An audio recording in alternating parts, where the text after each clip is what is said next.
Hey Densing friends, this is Paul, Dr. Nacho. What I would like to share, talk about in this video, is what practice owners should plan for when hiring an associate, or practice owners should plan for when hiring an associate. It is super important for practice owners to sit down and think about what this job entails, what they would like to offer, and answer the three most important questions in every associate interview. Why are you looking for an associate? What procedures would you like the associate to do? And how the associate will be compensated. The why is one of the most important. And I talk about, is this associate position a car or a boat?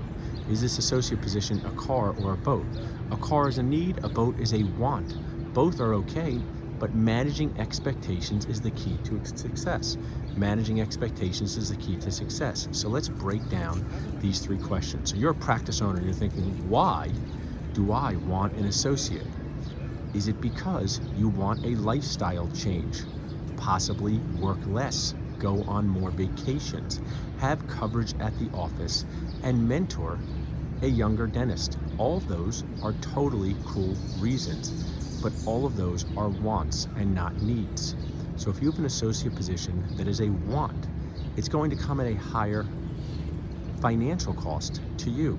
So one of the questions all practice owners should ask themselves when hiring an associate is it okay? Am I cool with making less money for the first 6 to 12 months of this position?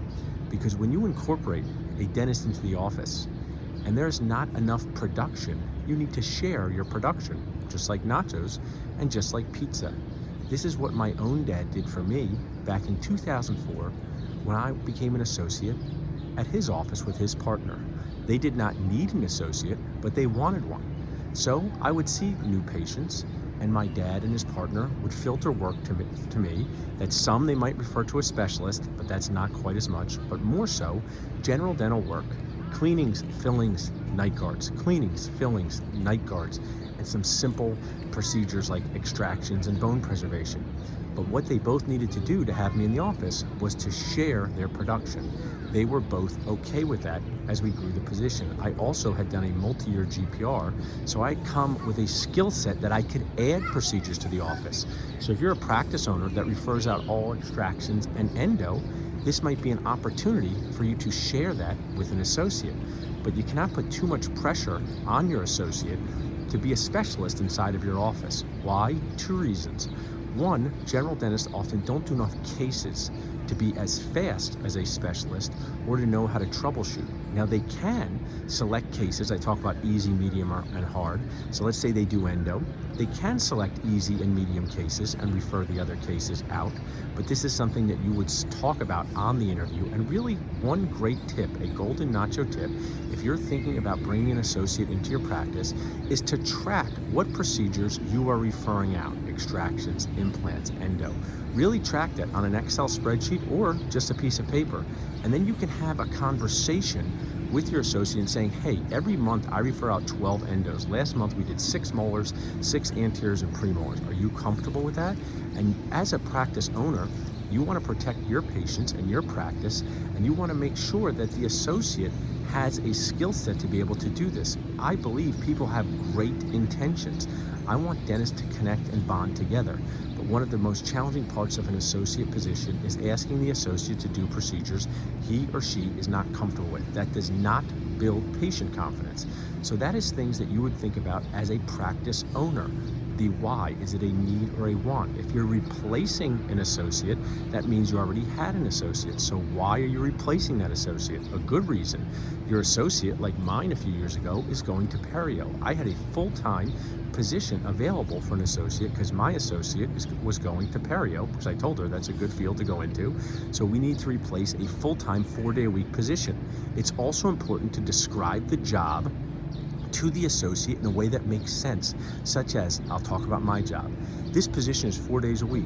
We guarantee daily safety and guarantee $500 a day with the opportunity to make more based on your collection percentage. The procedures that you will be doing will be cleanings, fillings, night guards, extractions and some bone grafts that are simple. It's not a place here at this office where you're going to do a lot of endo, advanced implants, and advanced crown procedures. We're a team. We have multiple dentists. A new associate we want to put onto our team to embrace the culture. So for this associate, it was a perfect position. He or she was looking to grow in that way. For other people, it wouldn't be, and that's okay. It's all about finding the right fit. So if you're a practice owner, remember, you need to answer these questions. Why you are looking for an associate, what procedures do you want the associate to do, and how the associate will be compensated. We'll talk in more depth about compensation. I'm a big believer in the daily safety net guarantee. This is a time where you're looking to connect with a dental focused attorney about making a contract. What do contracts do? Contracts manage expectations, just like a treatment plan with your patients. You wouldn't do an advanced case without a written treatment plan. You wouldn't do an advanced case without a financial agreement. We don't do any cases without that. So you're going to have a dentist come to your office and you want them to feel the 3 C's. These are the 3 C's, golden nacho tip. The 3 C's are this from practice owners: clarity about the position, confidence in you and what you are offering, clarity, confidence, and comfort zone with the procedures they will be doing. Clarity, confidence, and comfort zone. And a 4th C is culture. Share the culture of your practice, whether it's fee-for-service, PPO, whether you do 30-minute crown preps, 90-minute crown preps. You're looking for someone who's a good fit for your position. Great questions you can ask as a practice owner. We'll go over this in more detail. Are really great that you're applying for this position. You did a GPR, you worked at a corporate office for 3 years, now you're looking to change. I just have a question. Here, we are a PPO office. What that means is we have a fairly high volume of patients. If you were to do a crown on number 30, always tell a story that BTLs brings to life what you're talking about. We're going to talk about sharing stories, BTLs. If you were to do a crown on number 30, how long would you like for that procedure to do the preparation, the impression, and the temporary? And during that time, you're going to have to check 2 hygienists. During that time, you have to check 2 hygienists and just listen to what the dentist says. There's no right answer. There's no wrong answer. There's just a good fit answer. The dentist says, I would like 2 hours for that. Does that fit into your economic model? As I am here in Philadelphia, one of my favorite places, Rittenhouse Square Park, it's currently the pandemic coronavirus crisis, so the Nacho family spends a lot of time at parks because parks are still legal during the pandemic. But I love Mexican restaurants, no surprise there, named this whole company Dental Nachos. There's Taco Bell, there's Chipotle, there's Elvez. Taco Bell, Chipotle, Elvez. If you think of Taco Bell as a high insurance DMO PPO place, Chipotle PPO fee-for-service hybrid, and Elvez a fee-for-service office. Doesn't mean one is better or worse. The Taco Bell can make more money than an Elvez location, but the chefs that you're gonna hire, that's what these associates are, dentist chefs working with you in your culture. You're to figure out, and it's not easy. Associates, practice owners, I want to share with you, this isn't easy. High-level dentistry connections is not easy, but you want to set yourself up for success. Everything that matters needs a system, and everything matters. Asking an associate, how long would you need for a procedure like that?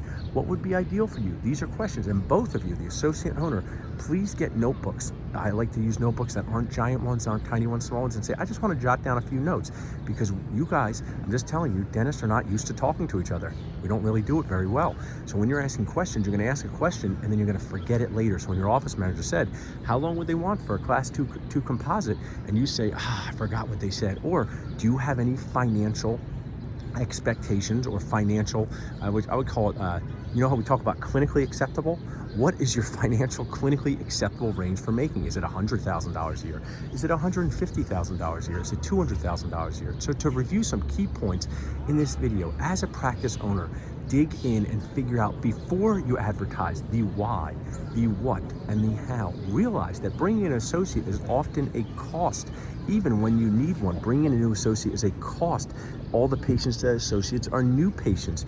You have to be patient and understanding with new patients for an associate. Imagine if you were seeing new patients all day, every day. That doesn't sound so great to us medium-aged and seasoned-age dentists. If I can help you in any way with this process, just reach out to us at salsadentalnachos.com or dentalnachos.com. Connecting dentists is some of our favorite things to do, and we would love to help you. So just visit dentalnachos.com for more information.